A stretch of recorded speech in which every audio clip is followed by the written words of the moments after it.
इसी के साथ हम स्टार्ट करते हैं हमारा आज का क्लास 12 केमिस्ट्री का first chapter that is the solid state lecture number 3।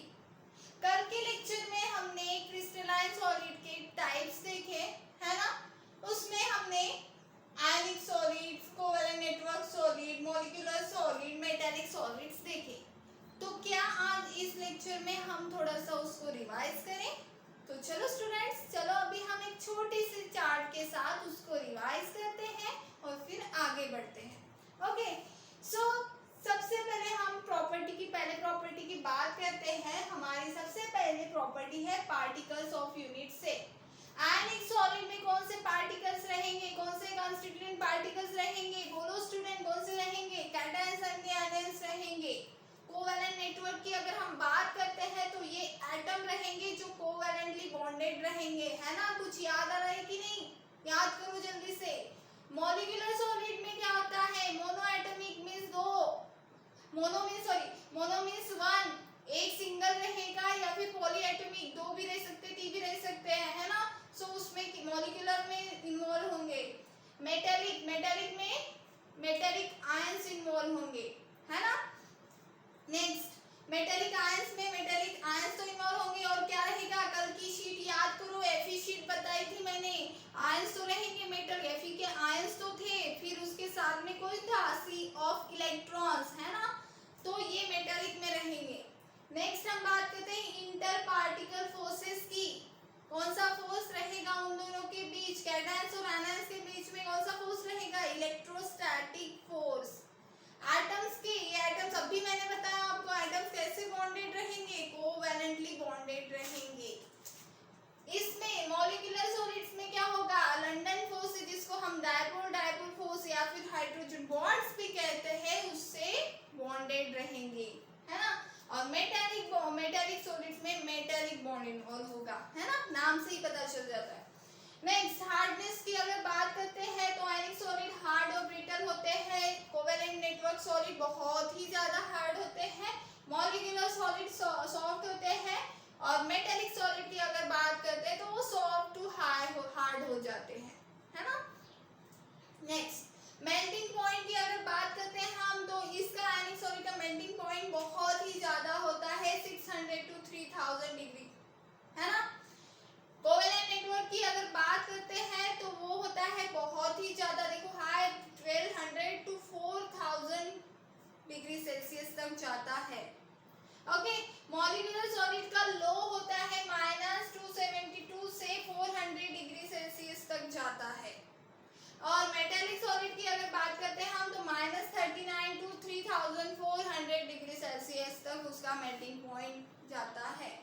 Okay, now next point हमारा है थर्मल और इलेक्ट्रिकल कंडक्टिविटी। हीट या इलेक्ट्रिकल कंडक्टिविटी है कि नहीं, गुड कंडक्टर है या बैड कंडक्टर है। सो कल ही मैंने बताया, ये डिपेंड करेगा कि वहां पे फ्री इलेक्ट्रॉन्स प्रेजेंट है कि नहीं। सो यहाँ पे एनायनिक सॉलिड की अगर बात करते हैं तो ये सॉलिड स्टेट में आयंस तो रहेंगे बट आयंस बंधे हुए रहेंगे, है ना। सो पुअर रहेगा एट सॉलिड स्टेट। बट जब भी हम उसको मोल्टन स्टेट में रखेंगे या फिर डिसॉल्व कर देंगे वाटर में, तो वो good conductor of heat and electricity हो जाएगा। ओके, नाउ नेक्स्ट हम बात करते हैं कोवैलेंट नेटवर्क की। कोवैलेंट नेटवर्क में पुअर होता है जो एक्सेप्ट ग्रेफाइट। ग्रेफाइट कल मैंने आपको एक्सप्लेन करके बताया था, उसका अच्छे से पिछले लेक्चर देखो। और ग्रेफाइट क्यों गुड होता है, इसका रीजन मैंने वहां पे आपको बताया है ना। नेक्स्ट मॉलिक्यूलर सॉलिड में क्या होता है? पुअर होता है ना। और मेटालिक, अरे बाबा, फ्री इलेक्ट्रॉन प्रेजेंट है means good conductor of electricity और हीट भी रहेगा, है ना। सो दिस इज पॉइंट क्लियर है? ओके, नेक्स्ट अगर एग्जांपल की बात करते हैं, एग्जांपल NaCl CF2, यहाँ पे डायमंड सिलिका लिख लो, यहाँ पे मॉलिक्यूलर में बेंजोइक एसिड लिख लो, मेटालिक सॉलिड्स में लिखो कोई भी metals, Na, Fe, potassium, magnesium लिख लो। Okay, so this is the distinguish between the ionic covalent network solid, molecular solid, metallic solids. So इसको अच्छे से रटो, अच्छे से समझ के रटो। ओके, कल के इस बीच में भी मैंने कैरेक्टरिस्टिक्स आपको लिख के दिए हैं, ऐसे क्वेश्चन पूछे जाते हैं। टेबल से लर्न करो या फिर जो मैंने पॉइंट आउट किए हैं उससे पढ़ो। ओके, सो अभी नेक्स्ट टॉपिक हम देखते हैं, नेक्स्ट टॉपिक स्टार्ट करते हैं। ओके, ये तो हो गया हमारा revision. Okay, so students next हम बात करेंगे क्रिस्टल लैटाइस की। नाउ इसमें सबसे पहले हम देखेंगे लैटाइस क्या होता है, बाद में हम देखेंगे बेसिस क्या होता है, फिर हम देखेंगे क्रिस्टल क्या होता है। ओके, तो आप एक डायग्राम को कंसीडर करें। कौन सी डायग्राम? एक आपने ये तो देखा होगा ना, आर्किटेक्चर जो प्लॉट करता है वो प्लान देखा होगा। आपको वहां पे दिखता है कि एंट्रेंस कहाँ से है, कहाँ पे विंडो रहेगी, कहाँ पे वॉल्स रहेंगे, या फिर कहाँ पे लिविंग रूम रहेगी, कहाँ पे किचन होगा, ये सब दिखता है ना। उस आर्किटेक्चर प्लॉट को अगर आप वॉल्स या विंडोज लगा दो तो आपको एक हाइपोथेटिकल ढांचा 3D रियल ग्रुप के घर के रूप में मिलता है ना। अपना घर बन जाता है ना जब आप उसको वॉल्स विंडो लगा देते हो। ठीक वैसे ही लैटिस एक हाइपोथेटिकल स्ट्रक्चर होता है जो कि स्पेस में पॉइंट्स को पीरियोडिक अरेंजमेंट से बनता है। समझे? देखो ये जो पॉइंट्स है, इन पॉइंट्स को हम बोलते हैं लैटाइस पॉइंट या फिर हम बोलते हैं लैटाइस साइट। ओके, ये सिंगल पॉइंट्स आयंस, एटम्स या फिर मॉलिक्यूल जिसको हम कंस्टिट्यूएंट पार्टिकल्स बोलते हैं वो रिप्रेजेंट करते हैं। इस पॉइंट्स को एज आई सेड लैटाइस पॉइंट या फिर लैटाइस साइट हम कहते हैं। Now lattice site या फिर lattice point are together joined by a straight line। अगर हम इनको straight line से join कर देते हैं, when we connect this straight line we get a 3-dimensional structure, है ना। This 3-dimensional structure is called a crystal lattice। इस 3-dimensional structure को हम crystal lattice कहेंगे। समझे? इसको लैटिस पॉइंट जो बनेगा इस स्ट्रेट लाइन जॉइन करके उसको हम बोलेंगे क्रिस्टल लैटिस। मतलब कि हमने क्या समझा कि क्रिस्टल लैटिस क्या होता है? The symmetrical 3-dimensional structural arrangement. किसकी 3-dimensional arrangement? Atoms, ions, molecules, है ना, inside the solid crystal as a point. ऐसे डिफाइन करेंगे। या फिर हम इस क्रिस्टल लैटिस को ऐसे भी डिफाइन कर सकते हैं कि it is the geometrical arrangement of किसकी? एटम्स, मॉलिक्यूल्स या फिर आयंस की, of a crystalline solid as a point in a space. समझे क्रिस्टल लैटिस? ओके, नाउ अभी हम देखते हैं बेसिस। बेसिस को हम मोटिव भी कहते हैं। ओके, बेसिस उन एटम्स, मॉलिक्यूल्स को कहा जाता है जिनके लैटाइस पॉइंट पर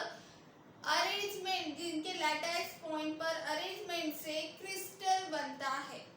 ये देखो ये पॉइंट्स थे, इन पॉइंट्स के ऊपर मैंने ये लैटाइस पॉइंट ये डाल दिए, इसको हम बोलते हैं बेसिस।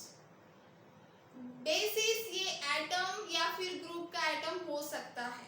ओके, जैसे मान लो NaCl में Na और ये Cl ये क्रिस्टल के बेसिस कहलाएंगे। Okay, Na+Cl negative. समझे? अगर एक आध एग्जांपल हम लेते हैं तो अगर बोलते हैं डायमंड में क्या होता है? कार्बन, ये क्या कहलाएगा? बेसिस कहलाएगा। ओके, समझे बेसिस मीन्स क्या होता है? तो ओके, अब बात करते हैं क्रिस्टल की।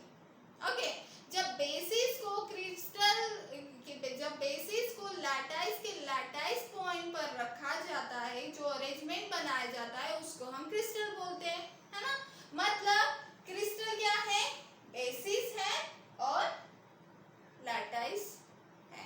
सो crystal is equals to basis plus lattice हम बोल सकते हैं। ओके, नाउ नेक्स्ट हम देखेंगे यूनिट सेल। यूनिट सेल क्या होता है?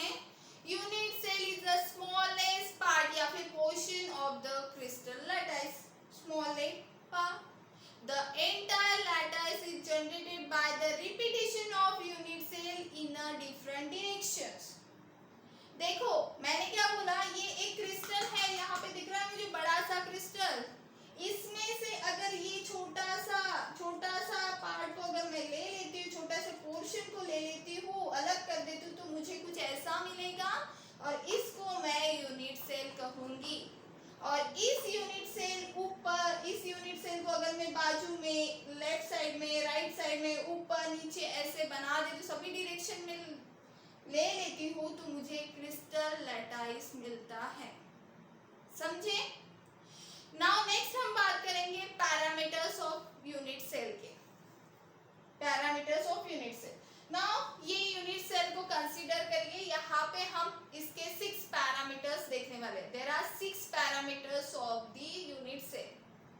इस यूनिट सेल में देखिए 3 एजेस है जिसको हम डिनोट करेंगे ए, बी और सी से, और हम एंगल बिटवीन देम इन एजेस के बीच में के जो एंगल्स है उनको हम अल्फा, बीटा, गामा से डिनोट करेंगे। ओके, नाउ देखो ये एक यूनिट सेल है, इस साइड को हम बोलेंगे ए, ओके, इस साइड को हम बोलेंगे बी, इस साइड को हम बोलेंगे सी।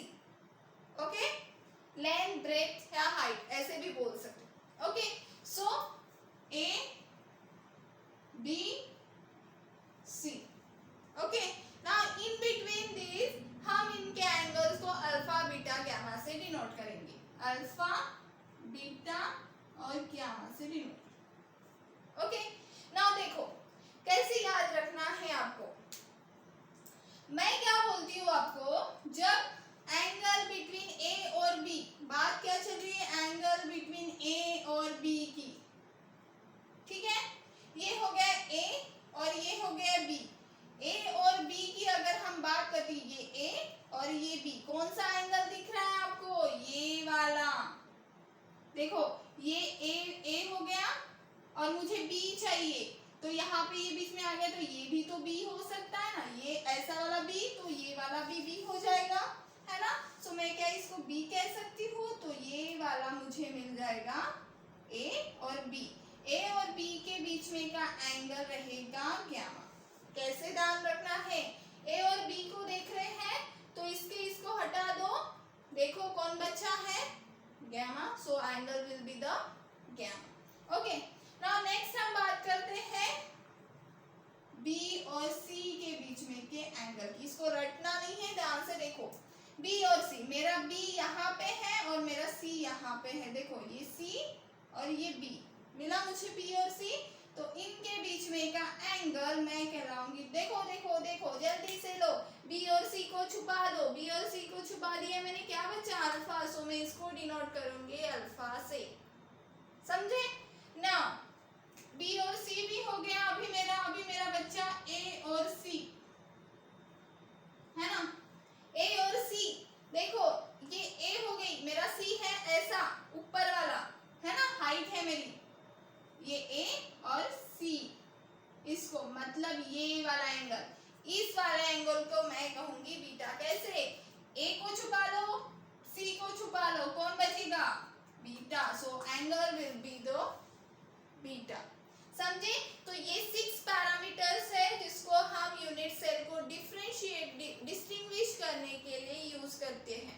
तो इसको ध्यान में रखने की भी टेक्निक आपको पता चली, सो इसको ध्यान में रखिए, ये आपको आगे में काम आने वाला है। ओके, सो एंगल कैसे याद रखना, फिर ये कौन से एजेस होते हैं, ये ABC एजेस होते हैं, और angle between them is alpha, beta and the gamma. Okay, next हम देखते हैं हमारा next point, types of unit sales.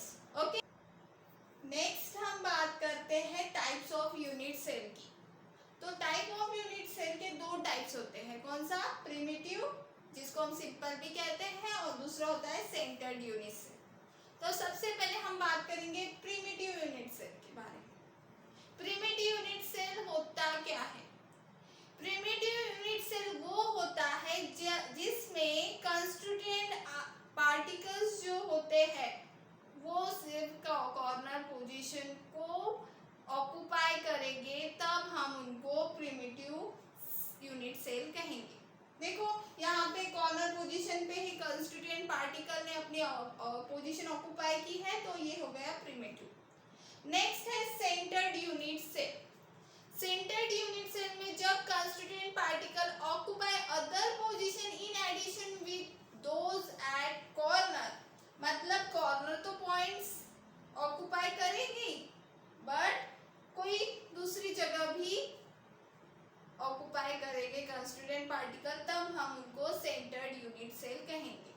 कैसे, देखो आगे बताती हूँ।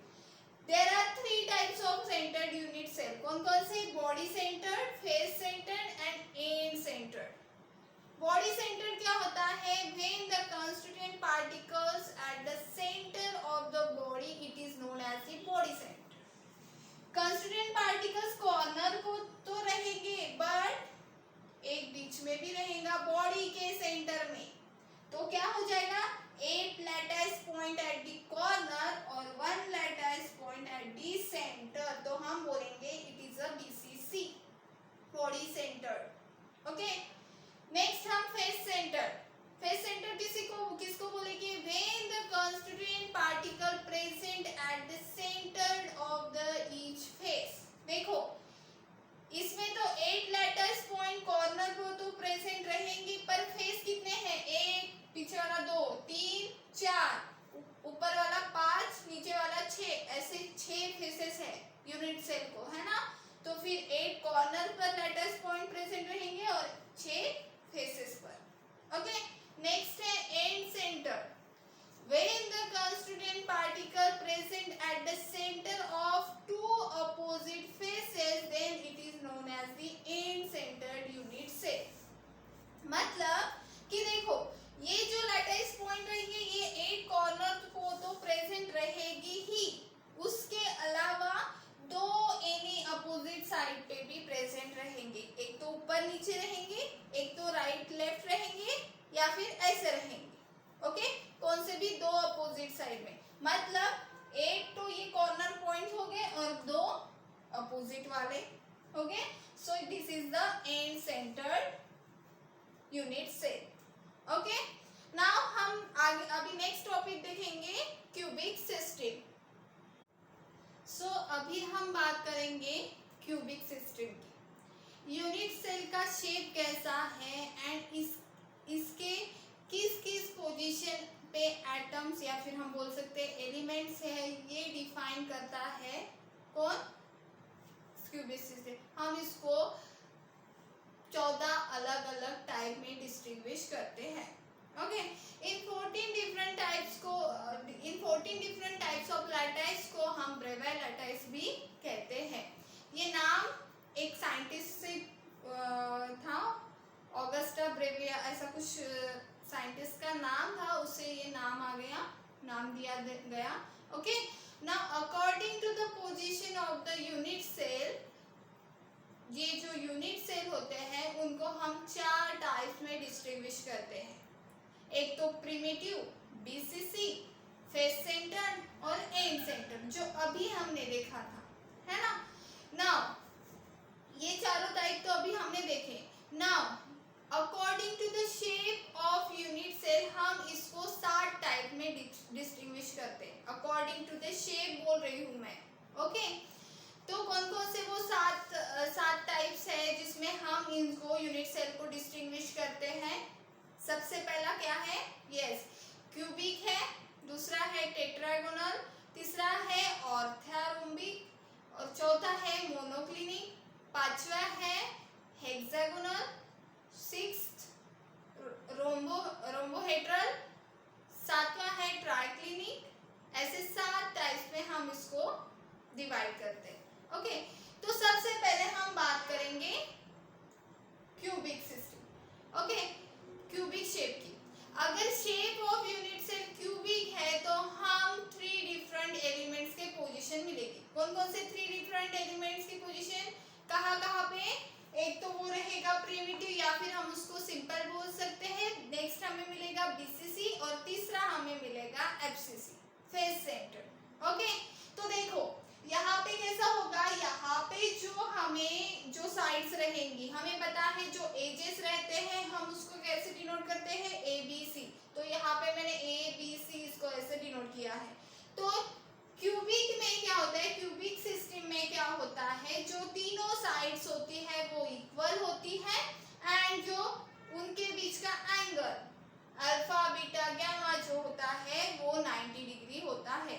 सो इसमें सबसे पहला जो हमें अरेंजमेंट मिलता है वो है सिंपल, जिसमें पूरे सिंपल मींस वहां पे सिर्फ कॉर्नर पॉइंट्स अटैच रहेंगे, कॉर्नर्स पे रहेंगे एटम्स, है ना।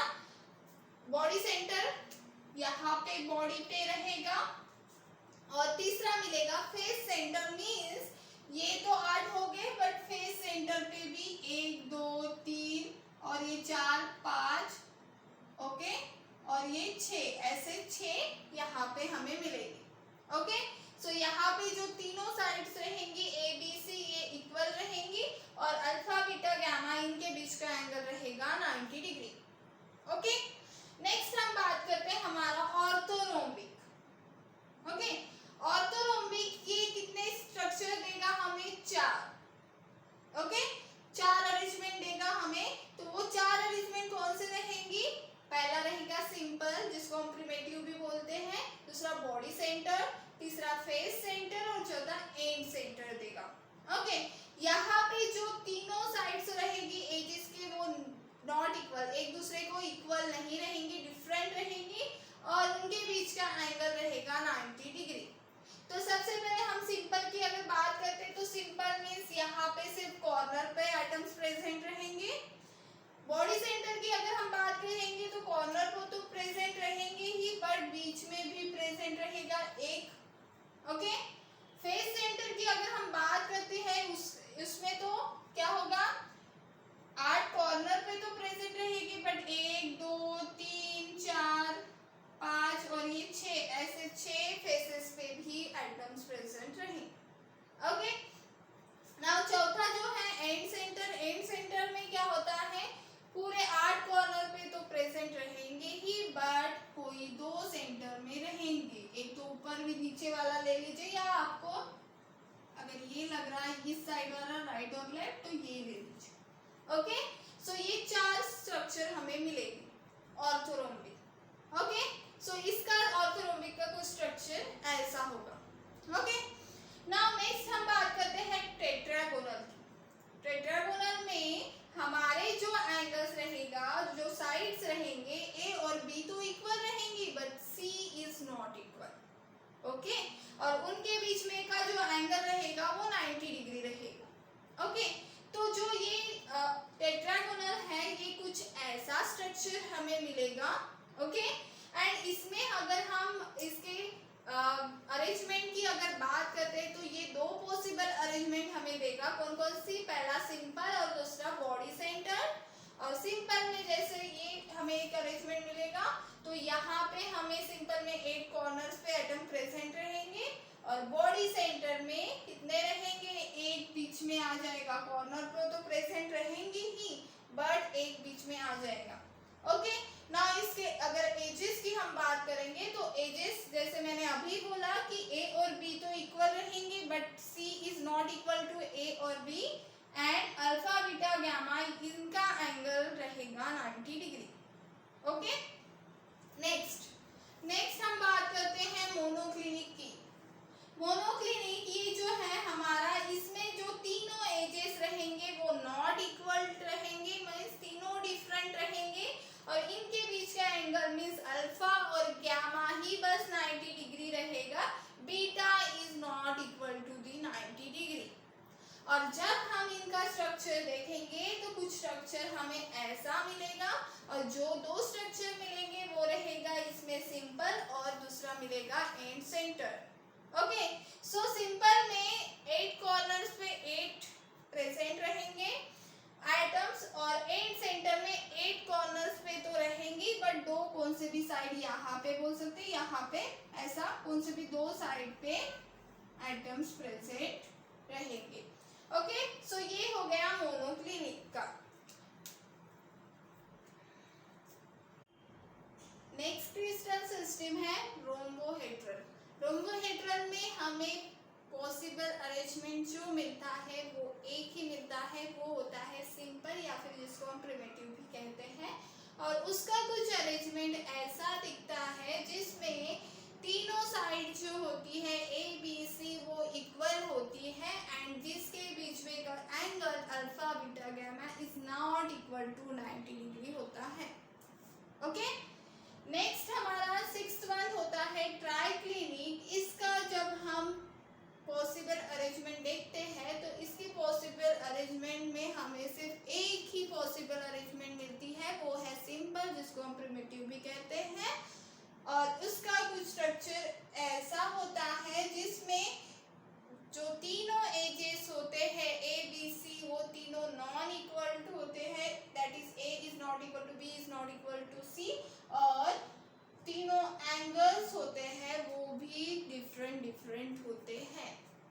ओके, सेवेंथ वन होता है हेक्सागोनल, जिसका स्ट्रक्चर कुछ ऐसा होता है जिसमें एक ही पॉसिबल अरेंजमेंट हमें मिलती है, वो है सिंपल अरेंजमेंट। और जिसकी अगर हम बात करते हैं तो ए बी सी जो है एजेस, उसमें ए और बी तो इक्वल रहता है, but C is not equal to A and B, and जो अल्फा बीटा जो एंगल होता है वो 90 डिग्री होता है, और गैमा की वैल्यू जो होती है वो 120 डिग्री होती है।